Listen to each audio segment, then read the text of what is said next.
Welcome back to Diabetic Plus Files. So today we're going to start something bigger than wound care, bigger than podiatry, bigger than medicine alone. And we're starting this movement called Limb Watch. This is a new movement dedicated to limb preservation, diabetic foot surveillance, wound intelligence, prevention science, as well as saving lives one foot, one wound, and one patient at a time. I'm your host, Dr. G, and today we're going to launch this journey with an incredible guest, someone who's deeply committed to advancing wound care, healing, science, and patient outcomes, Dr. Haywan Chiu. Dr. Haywan Chiu is a wound care podiatrist, board certified in forgive me, foot surgery and reconstruction, rearfoot and ankle surgery at Albuquerque Associated podiatrist in Albuquerque, New Mexico. As the leading expert in diabetic limb salvage, Dr. Chu is dedicated to preventing lower limb amputations through innovative surgical techniques as well as advanced wound management. His ex- his extensive education and training has taken him across the United States. He earned his Bachelor's of Science in Health Science from the University of California, Santa Cruz in 2007. He then pursued his doctorate in podiatric medicine at Temple University in Philadelphia, Pennsylvania, and graduated in 2013. And his residency training was at the prestigious Department of Veterans Affairs at Palo Alto Podiatry Residency Program and Stanford University, where he honed in to his expertise in podiatric medicine and surgery, and particularly in complex diabetic limb salvage cases. He is one of the few podiatrists in New Mexico offering orthoplastic reconstruction for complex bone and soft tissue problems in lower extremity. He specializes in complex diabetic foot and ankle reconstruction, including external fixation techniques, flap surgery such as fasciocutaneous and muscle flaps for large tissue deficits. His expertise in this highly specialized field allows him to offer advanced reconstruction options for patients with severe diabetic foot complications, trauma, infection, and providing them with alternatives to major amputations. So today we welcome Dr. Haywan Shu. Hey, Dr. J, thanks for the wonderful introduction. Thank Really you. appreciate Yeah, I have to shorten that down because you have a lot. So, it. so let's start into it. So, when you hear the words diabetic limb salvage, what does that mean to you beyond saving a foot? Yeah. Limb salvage is, to me, preserving as much of the limb as possible. And that's kind of the most simplistic form of what it means. I mean, sometimes, I don't know if we want to jump right into this topic right away, but like there's recently more of a discussion on functional preservation Mm-hmm. where we know, you and I, we've treated wounds that are, or feet that are so deformed, or there's such a large wound on a weight bearing surface that it's pretty non-functional, or at least less functional than a prosthetic. So some patients are better off with a below the knee amputation and a prosthetic to preserve function. So it's kind of led by Georgetown, their trend to call it more functional limb preservation than straight up limb salvage. Oh, wow. Okay. Yeah. So, at what point does a foot become salvageable versus non-salvageable in your mind? Yeah, that's a great question. And that definition changes for me throughout the years too. A, and then there's also the extra layer of the question whether the limb should be salvaged or not. Just because it could be salvaged doesn't mean it should be salvaged. And that's an uncomfortable idea for a lot of patients. A lot of patients are afraid that, they lose their toe, it starts creeping. They've had family members who will lose a toe and then it goes to midfoot, and then they chop up the leg and then they go above the knee or something, and then they die. And that's Mm-hmm. a super scary thing that people go through. And I think a lot of it is just education, spending some time to educate the patient on the disease process driving the surgical decisions more so than the surgical decision driving the end result or their death. Mm-hmm. And that takes a lot of, this is a very complicated medical and surgical and biomechanical stuff that we get into with the patients, and finding a way to simplify it to where they can understand while they are overwhelmed within a couple of minutes and not flood them with medical jargon and too much detail is something that I've gotten better at, but we can, it's something that is not easy. It takes a lot of time and finesse and patience. Sometimes we're having multiple conversations with the patients to get this information through. But yeah, to answer the question, there's definitely a lot of limbs and infections that when I graduated residency, I did. Mm-hmm. But over the years and after having more experience, I've become more able to salvage certain limbs that otherwise were doomed to infection just based on sheer experience and kind of having some creativity in Mm-hmm. developing some new techniques. Yeah. On a side note, Dr. Chu has an Instagram where he posts a lot of his surgical cases. It's fantastic. That's how I got to know about him. Because I was just like, who is this person? Like, I was just like seeing all these different cases, and I was like seeing the research papers that you were posting about, and I was just like, wow, like I was just so fascinated. So, Appreciate you. do you think there are too many amputations being performed too early? In general, yes, I do. I think and the reason is because we're not paying enough attention to getting good source control. Wow. Okay. Yeah. And so, in residency, right? In your first year in training as a podiatric surgeon, most people's first surgery fresh out of being a student is some kind of limb salvage source control procedure, right? Where it's like an incision and drainage or a toe amputation or something, because they're technically simple, Mhm. but that shouldn't be confused for, you know, mentally simple and management wise is simple either. And there's a lot of example, kids who grow up playing basketball, the first thing you learn to do is dribble, right? Mhm. When you become a pro, you should know how to dribble. Everybody knows how to dribble. But the best point guards in the NBA would work and become and hone their skills in dribbling. They might even hire a dribbling coach to be even better at it than their competitors. And that's how they can, be the top of the top. And I think something similar for limb salvage is source control is a fundamental skill. Realizing that it's kind of a battle between bacteria and the host. And, in a battle, you see it's an invisible battle, right? You can't see bacteria, you can't see white blood cells or neutrophils, but you can see the carnage left behind between their their fight. So, if the bacteria is winning, that'll manifest as necrotic tissue. It'll, but if the body fights back, that'll manifest as pus, Mhm. right? Like in pus, if we read studies on you look at pus in a microscope under pathology findings, it's dead bacteria with dead neutrophils and a whole bunch of stuff. But the key is that there's dead bacteria in there too. Whereas if the host is weak and they're immunocompromised and the bacteria is winning, or there's an especially aggressive strain of bacteria, Mhm. then you would get mostly dead soft tissue, dead host cells, but live bacteria. It's Mm. so it's hard for the host to win that battle because of all those other factors that leads the bacteria to be winning. So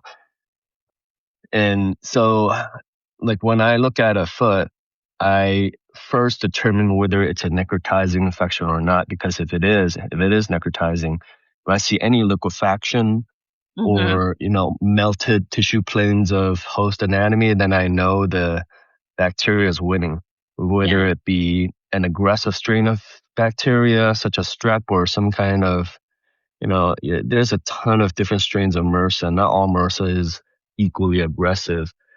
And we don't have the luxury of knowing what bacterial strain we're dealing with. All we know is that, we have labs, we have imaging, and we have the read of the foot.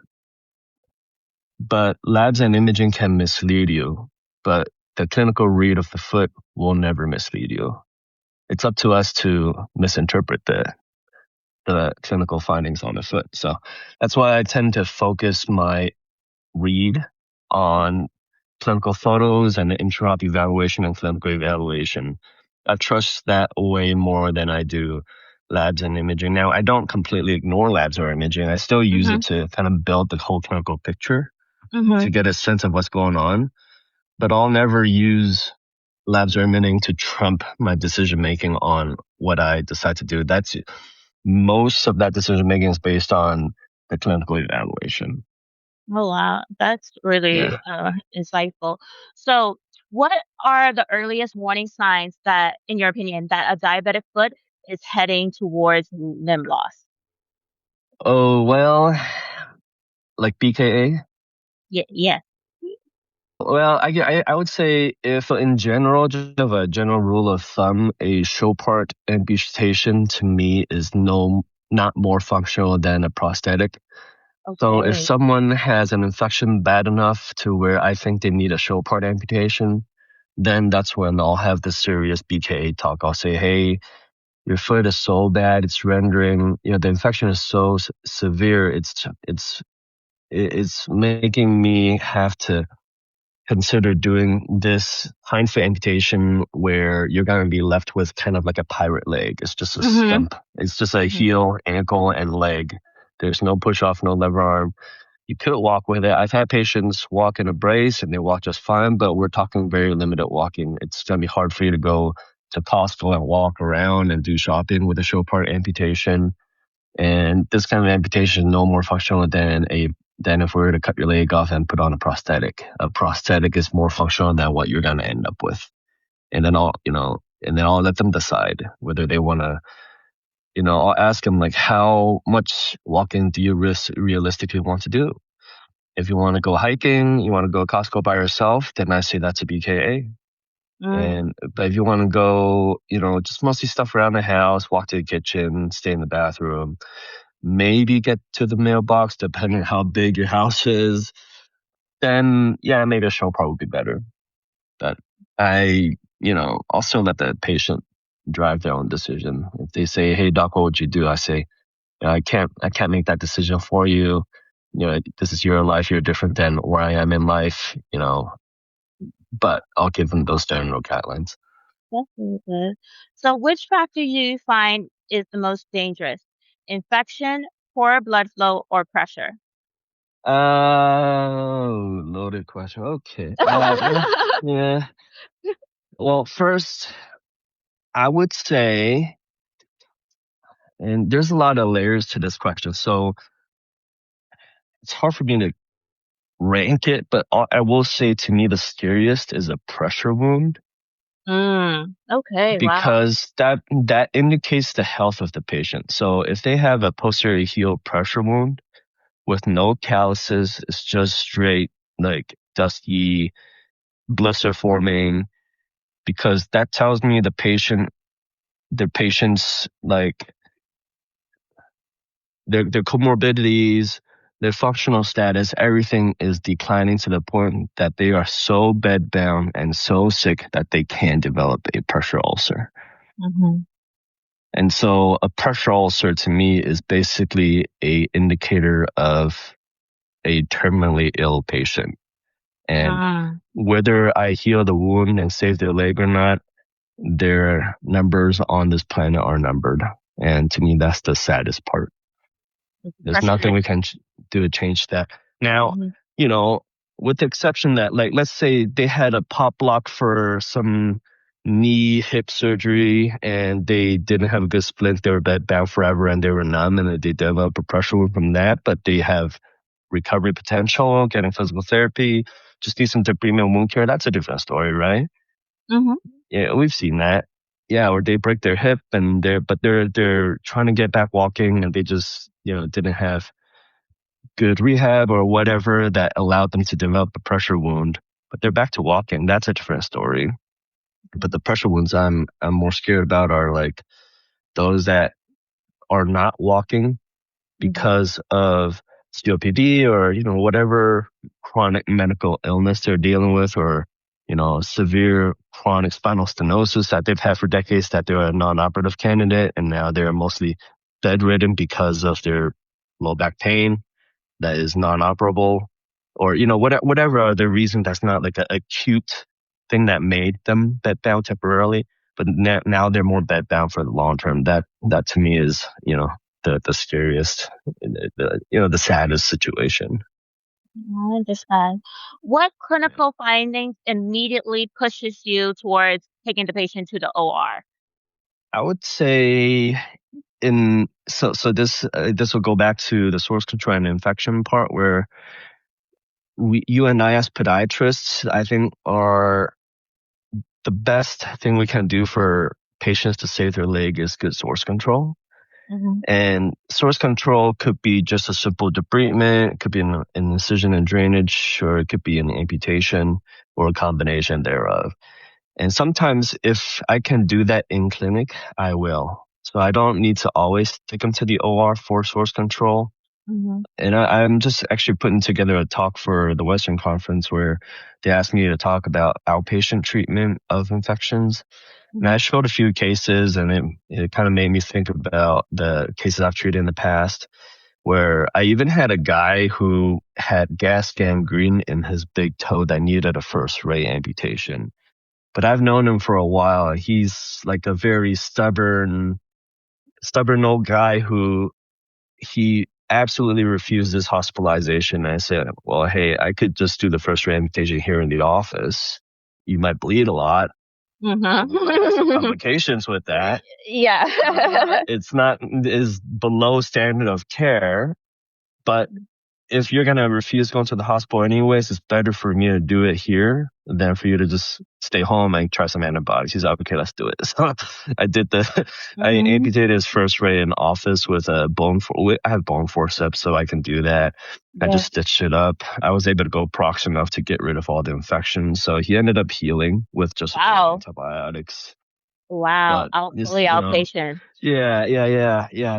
Not recommended, but But sometimes, the patients be what they are, and I do the best I can within what I'm comfortable with, sometimes pushing that comfort zone a little bit to take care of the patient the best way I know how. yeah, wow, that's But amazing. surgery, like basically, the source control. So you asked if like what kind of stuff I would take to the OR right away, and that's kind of tricky question because like, we were taught in podiatry school gas gangrene is a surgical emergency, right? Mm-hmm. So, well, it depends on where that is. Like, what if it's gas gangrene to the tip of the toe and the erythema extends just to the PIPJ? Like, And how emergent is that? yeah. How much? What if they don't have any constitutional symptoms? What if they have a normal white count? So, for those situations, I'll do the toe amp in office. Yeah. But even if they were admitted to the hospital, I don't think that needs to like bump, septic lap chole, like how emergent are we talking about here? Yeah. With all the surgical emergencies and all the surgical specialists, the emergency surgeries, toe amputation is probably among the bottom of the list. And that's why we get bumped all the time, rightfully so. Mm-hmm. Yeah. Because, yeah, because I mean, like an appendectomy, like all these other stuff that we've got a burst colon with fecal matter turning patients septic. There's so many like really bad other emergencies Mm-hmm. that I, you know, I totally understand it. It sucks that we're bumped all the time, but I understand it, and it should be the case. The toe amp should be bumped last, Yeah, I and be, understand. and they're not dying from this usually. Yeah. So if someone is septic going from a toe infection, it's probably more bacteremia or spreads elsewhere that increase the infectious burden, Mm-hmm. because a little bit of infection in a tip of a toe is hard for that to become such a like to create such a response that they're going septic and in septic shock from it. Like, emergent surgery to me is surgery that needs to be done or else they're going to die. Mm-hmm. Okay. And usually foot infections can be stabilized with antibiotics, and oftentimes they should be medically improved before we take them to the operating room. That's not always the case. So, I mean, for example, like the emergent BKAs that people are doing, this Mm-hmm. is like gas gangrene involving the whole foot going towards the ankle. Mm-hmm. Yes. Yeah. That Noted. is a much bigger bacterial burden than gas gangrene involving just the toe. Yeah.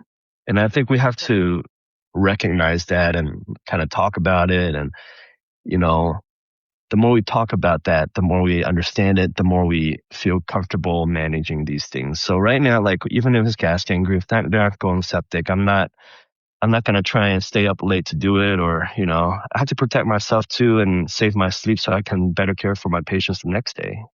Otherwise, if I'm under the impression that I have to go to the emergency, to the OR for everything that is wet gangrene or gas gangrene for stable patients, it's not a sustainable practice to do this long term. Mm. Okay. So when do you involve vascular surgery in this process? If there's any concern for peripheral arterial disease, so anything that's gangrenous, I order an arterial duplex or ABI. If you have that facility, it's reasonable to get that. But yeah, anything that is, I can't palpate pulses, or even if I can palpate pulses, but there's a big wound or a big deficit or any ischemic looking local tissue loss or gangrenous change or dusky toes, I'll get an arterial duplex. And if there shows anything, I'll consult vascular surgery. Worst thing that could happen is I've left them with a bunch of consoles that they don't need surgery on, but at least they've ruled it out and the patient is more reassured by it. Yeah. They've got a ton of PAs and NPs that help them, so they can always consult the vascular surgeons. They got a ton of stuff going on, but that's why they have a team to help them with all these consults and stuff. And worst case, they just eyeball the arterial duplex themselves just to chime in on what they think. But I don't have a problem consulting them on, even if I know it might not be, they might not need an angio, but if there's any question of a possible benefit of it and the wound is complex enough to benefit from, with these big wounds in diabetics who already have poor wound healing potential, Mm-hmm. anything we can do to modify and improve their healing potential, I'll take it.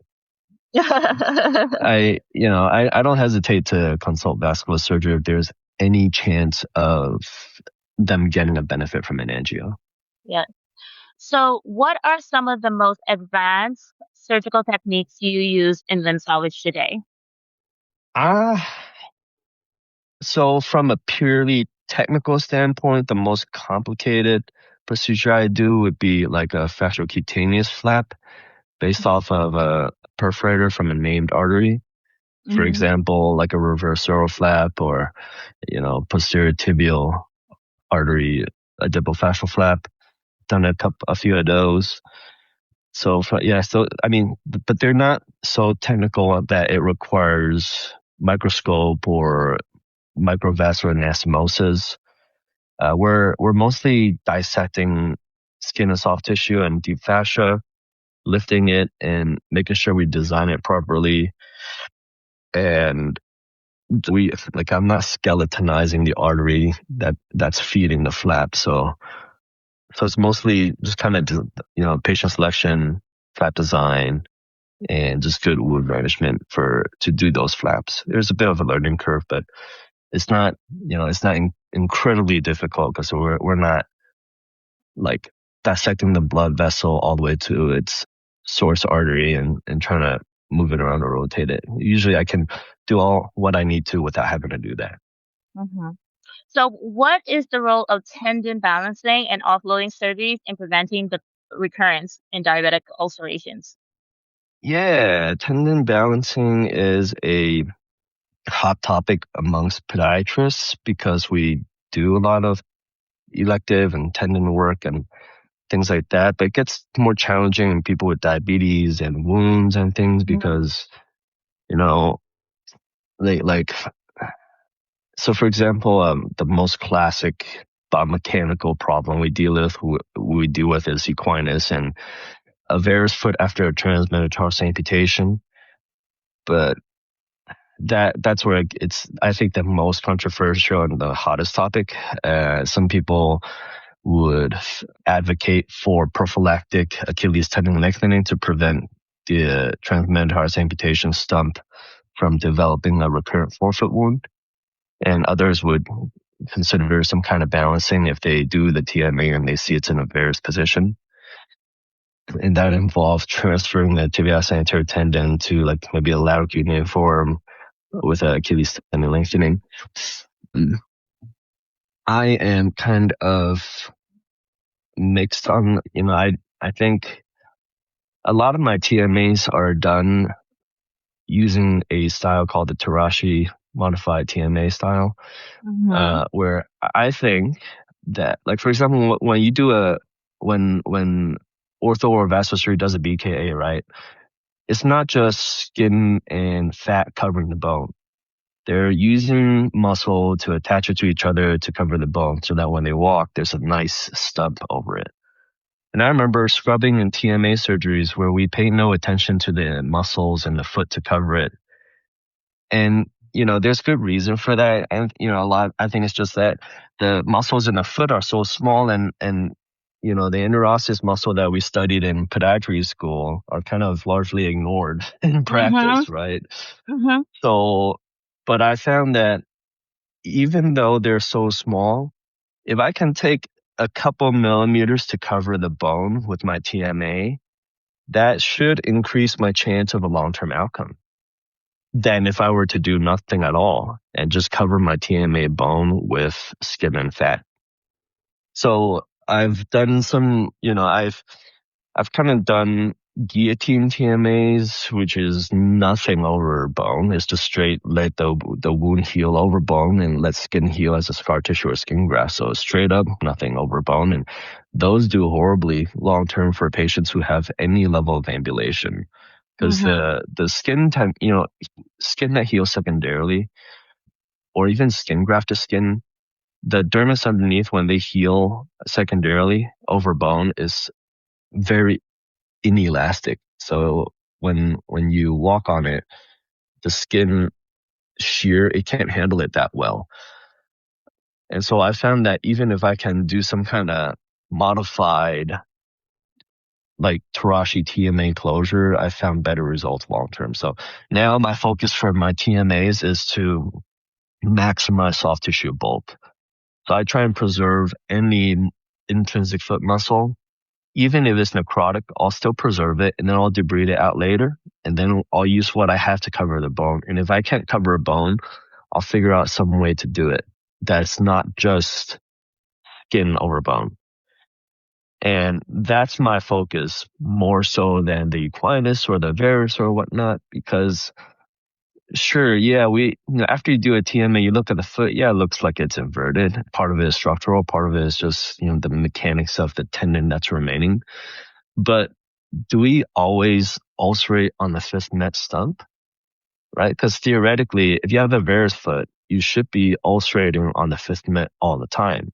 And that's Mhm. just not the case. I have plenty of, you know, when we look at so open chain kinetic, meaning like when they're not loaded, they're just sitting in clinic, their foot's floating, and you're looking at the foot in the clinic exam chair where their foot isn't loaded on the ground. And Mhm. yeah, it looks varus, but once they walk on it, we did an X-ray, a weight bearing X-ray, the foot pronates and the first ray goes down, and now all of a sudden the first metatarsal is on the ground, and that is what's ulcerating. Okay. So Okay. so Yeah. let's so why is varus all of a sudden such a big deal? Yeah, I'm not gonna try and fix a varus foot when the ulcer is under the first met. And I wouldn't know where it's going to ulcerate unless I get them healed and get them walking enough for them to have a chance to ulcerate. Mm-hmm. Oh wow. Okay. Wow, that's great. Interesting. Super. Yeah. Okay. So I have another quick question, and then we'll do Yeah. some more like prevention. But how do you approach Charcot reconstruction differently from standardized deformity corrections? Because I know a lot of people, the bone quality, things like that. Yeah. Uh, Charcot is such a tough topic. I mean, Yeah. it's yeah, like we're talking about doing the most complicated surgery on the worst surgical candidates. So, as expected, our results are pretty abysmal. Yeah. So I think I underpromise and overdeliver in those cases. So I tell patients that their arch has collapsed, and to rebuild the arch is a 6-hour complicated surgery with a high chance of it failing or going so bad that we end up having to cut their leg off because of the surgical complications beyond our control. Yeah. And so for them to want to undergo that adventure, they have to be in a situation where their foot is so bad that they won't mind if their leg is cut off. Mm-hmm. Only then would I actually offer the surgery. Okay. So I do get a lot of referrals for chakra recon, Mm-hmm. but the patient's like, oh, my foot's so fat, it won't fit in a shoe. There's no wound, there's no pain. It's just that, they just can't fit in a shoe to walk in. And so I have to reframe their expectations and what I can realistically offer and say, hey, your foot's functional. This is how bad of a situation your foot is in. Like, I can make your foot skinnier and I can build an arch and have you fit in a regular shoe, but it's going to take a major surgery, 6 months of recovery. And there's a chance that it could end up with so many complications that we end up having to talk about cutting your leg off. So before you even think about doing surgery, you have to be in a situation where it's so bad that you wouldn't mind if we have to cut your leg off. Wow.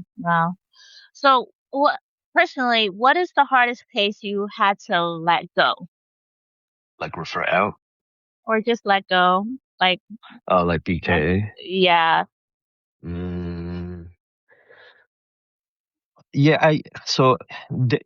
I would say there was a patient where I spent, ooh, you know, there was a big gas gangrene on the bottom of the foot that I treated, and he did well. He was healing until he became homeless, and Oh he God. walked all over to go to the shelter, and then that Mhm. ulcerated it down the bone. And I was like, oh man, like this is a bad foot. I think we got to talk about amputating it because it was all the way to the heel with bone exposed, and Mhm. it's there's no good heel weight bearing skin anymore. So he begged me to try and save it, so I did. I kept working on him, got a lot of it to heal, and then he broke down the bones because the joints were dislocating from how much joint capsule was eroded from the plantar foot. So he developed the Charcot foot. So I did a stage TTC. I am a TTC fusion, septic fusion with a X-fix, and eventually staged to a I am nail. Oh He walked wow. over again because of his homeless situation, and you know, obviously it was maybe I should have done that in the beginning because he was in such a bad situation. But he seemed like he was able to be compliant. He has blood sugars Mhm. under control. It's just a bad situation. So that's why I even offered to try and save it. So I did that. The arm nail got infected. It just dehisced and subsided and started kind of having some problems. So I switched that out with a antibiotic cement spacer and all that. And Mhm. eventually I got his TTC fusion healed Mhm. after a lot of complications with the plantar foot, but I eventually got everything healed. I was like, Wow. oh, great. Yeah, great. Took us a year and a half.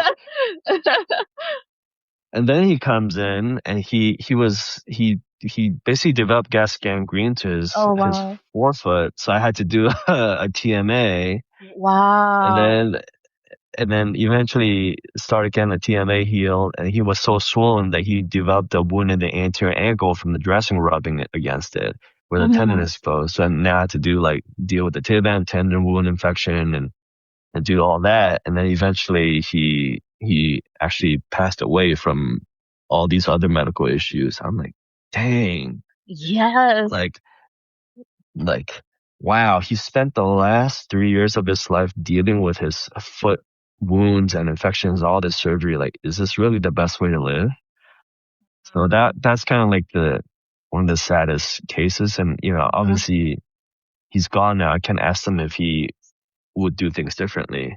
Mm. But ultimately, I did educate him the best I can that this Mhm. foot is gonna be a problem and a BK might be better. But I do, so I think to reconcile how I handled that situation, I can take comfort in the fact that I gave them all the options and he Mhm. chose what he wanted to do.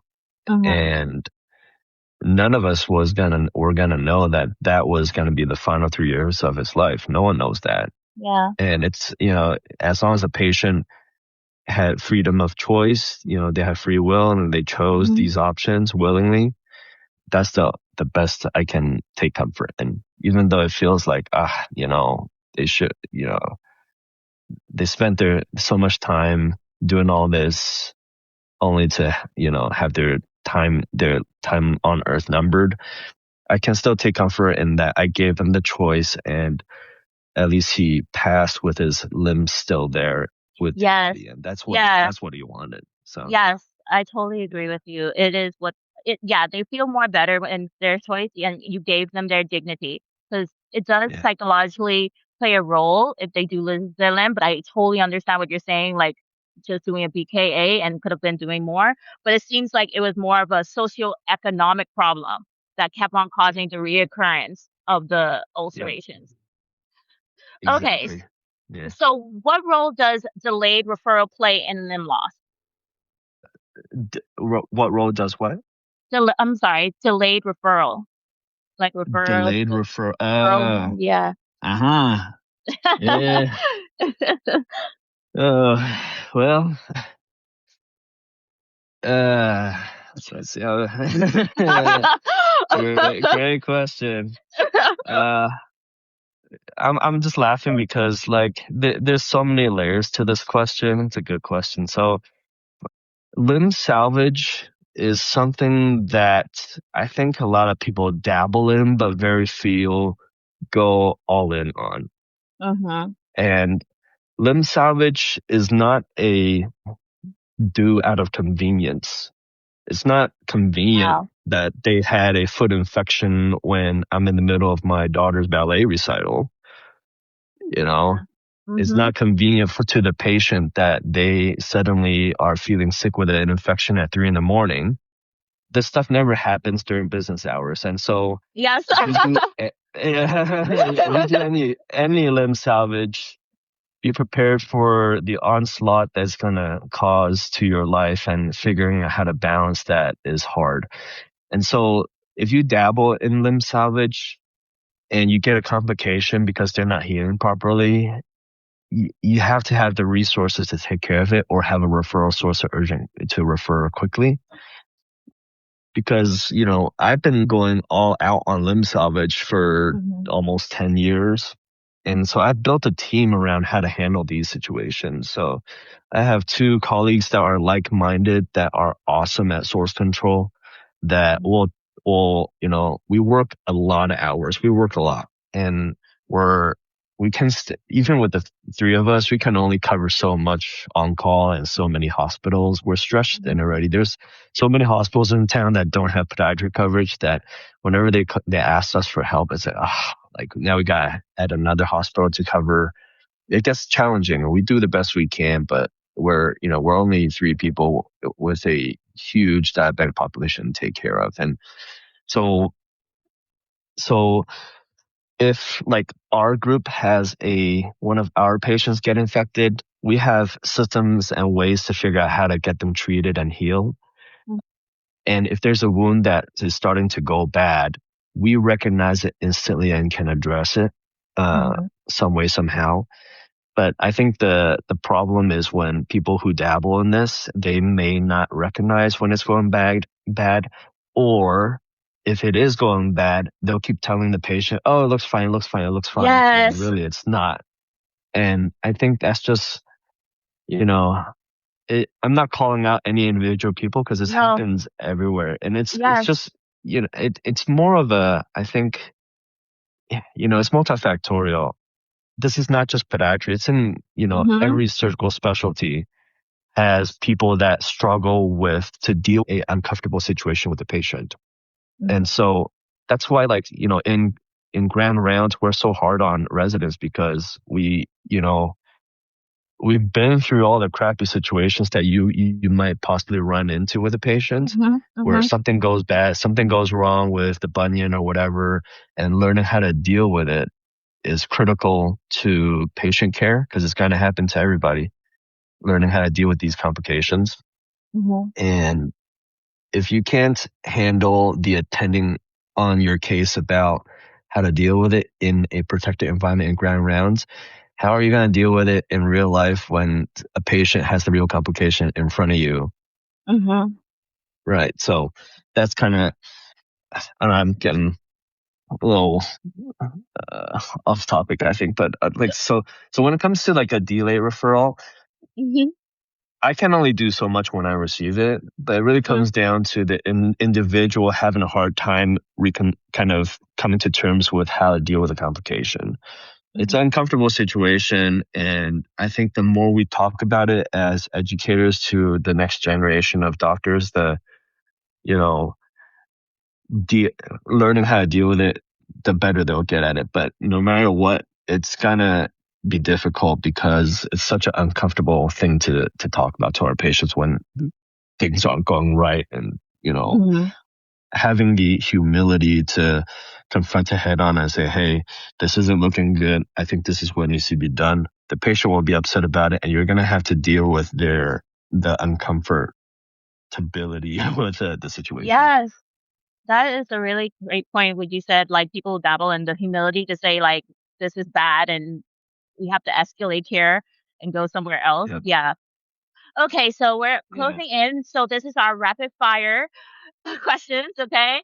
So, Yeah. what do you think is the most overrated treatment in wound care? Ooh.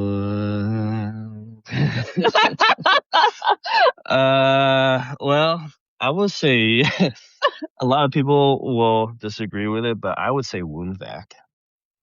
You know what? I'm not mad at you for saying that, because I yeah, you know what? Yeah, no, I feel you. I so I've been on both sides of the spectrum. I loved wound vac coming out of residency. My first 5 years of practice, I used so many wound vacs that, like, I worked at the VA initially, and I used up all of their inpatient wound vac units to where I couldn't use it anymore because Oh, I used it wow. for all my patients. Like every single one, I used it, and I was like, "Oh, this looks great. It's all healing."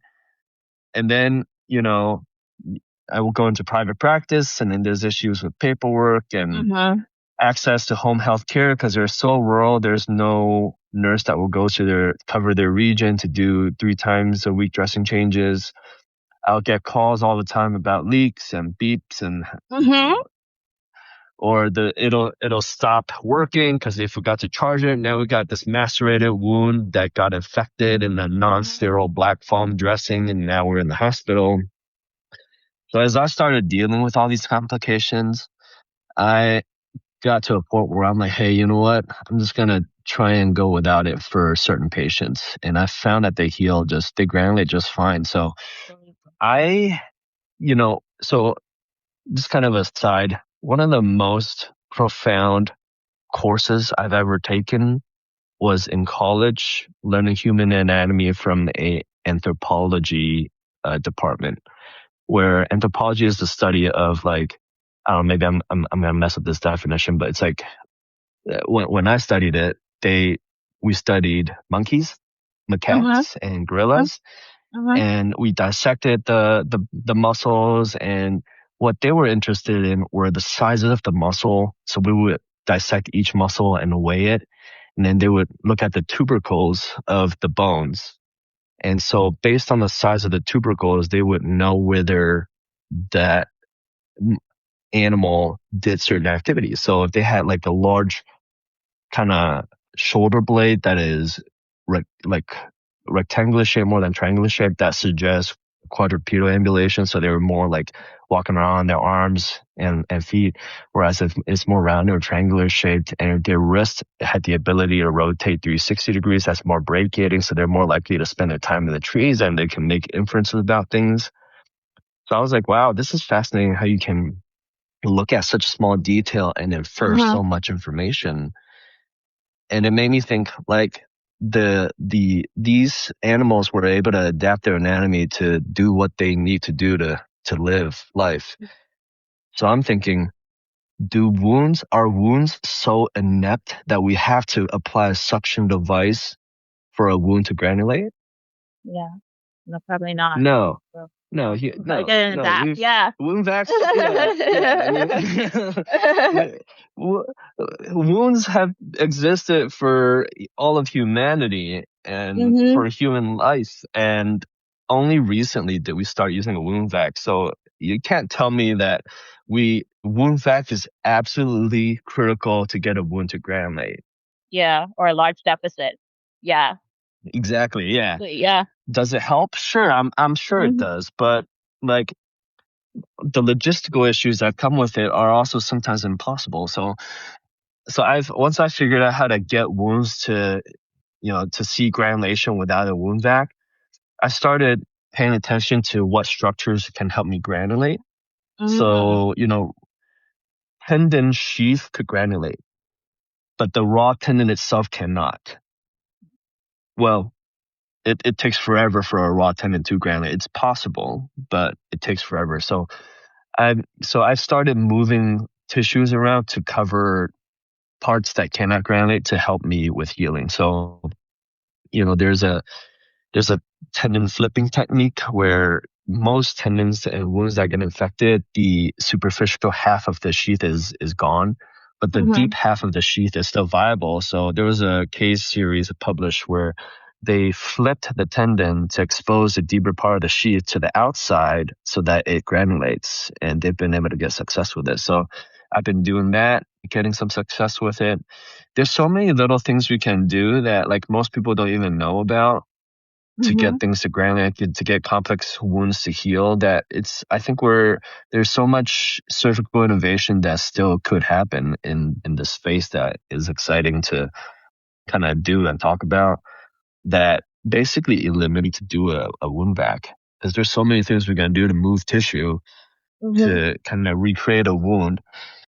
You don't have to get the wound to be completely closed with skin. You can still do things to move stuff around like muscle, like little muscles, or deep move fascia or things around. You can even move granulation tissue around to Mhm. get coverage over certain areas to help it heal. That's completely correct. Like, we only have 5 more minutes, but I totally agree with you. That's why I call, like, wound care skin gardening. Like, we're removing certain things to let Hmm. the garden flourish, 'cause the body heals itself so well. But, this was such Yep. a fantastic episode with Dr. Chu. So as we close our very first chapter of the series of Limb Watch, remember that limbs are not lost overnight. There are signals, patterns, and warnings, as well as timelines. And the mission of this series is to help clinicians, caregivers, as well as patients to recognize those signs before it's too late. And a special thank you to Dr. Haywan Chiu for sharing his insight, his expertise, and vision with us during this launch of this amazing new episode series. Because this is only the beginning, because we're here to save tissue, save mobility, save the quality of life, and sometimes we help save lives. And I'm Dr. G, and I'm with our amazing guest host, Dr. Haywan Chiu, and this is Limb Watch, where we are watching wounds and saving lives on diabetic foot files. So thank you again so much, Dr. Chu. Thank you, Dr. Chu.